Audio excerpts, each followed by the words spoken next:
Neben dem Königsgrab von Berthacher, dem Thüringer König, fanden sich auch andere Gräber von Hochadligen und Adligen auf dem Gräberfeld von Stößen.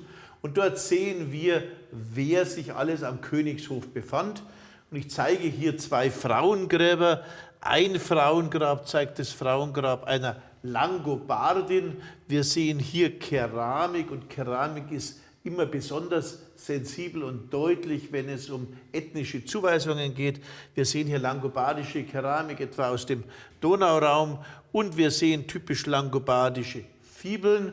Und hier sehen wir das Grab einer klassischen Thüringerin mit thüringischen Fibeln und einheimischer Keramik. Und was wir hier sehen, ist ein Schädel, und der Schädel hat eine sogenannte Trepanation. Das heißt, die Frau hatte Kopfschmerzen oder sie hatte irgendwie einen Vorfall, möglicherweise sich am Kopf verletzt, und es wurde fachgerecht mit einer Trepanation, das heißt einem Abschaben des Schädelknochens, behandelt. Und dass es erfolgreich war, sehen wir dadurch, dass der Schädelknochen nachgewachsen ist. Das ist keine ganz banale Operation, und die war natürlich an einem Königshof wie hier in Stößen möglich. Wir sehen also an den Frauen, es handelt sich hier um zwei Frauen aus dem hochadligen Umfeld des Königs Berthacher. Und da ist nicht nur eine Thüringerin, sondern auch eine Langobardin. Und sicherlich wurden wechselseitige Hochzeiten gepflegt, um die verschiedenen Stämme zu verbinden. Am Königshof der Thüringer befanden sich nicht nur Hunnen und Ostgoten und andere germanische Stämme, sondern auch Franken, diejenigen, die später dann die Thüringer 531 in der Schlacht an der Unstrut vernichten sollten.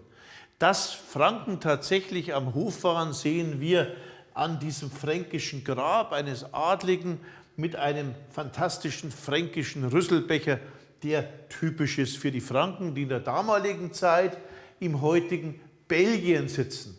Der König der Thüringer war Bisin, und bei ihm suchte ein hochrangiger fränkischer Adliger, nämlich Kilderich, um 470 nach Christus Zuflucht, und zwar deshalb, weil er die Frauen, die adligen Frauen im Königreich der Franken so bedrängt hatte, dass er Gefahr lief, dort getötet oder festgenommen zu werden. Kilderich hat sich wohl im Thüringerreich auch nicht völlig korrekt benommen, denn er ist als Gast dort und kehrt zurück ins Frankenreich, um dort in den 470er Jahren König zu werden.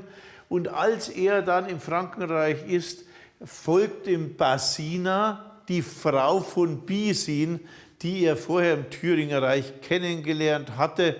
Und als sie ihm folgt, fragt er sie, warum sie denn kommt. Und sie sagt, sie hätte ihn als vortrefflichen Mann und Krieger kennengelernt. So ist es zumindest überliefert. Es heißt also, auch hier ist schon so ein etwas fränkisch-thüringischer Zwist gelegt. Wir sehen aber, dass es zur wirklichen Auseinandersetzung erst sehr viel später kommt, nämlich bei den Nachfolgern von Bisin, bei Herminafried und Berthacher, bei der Schlacht an der Unstrut 531 nach Christus.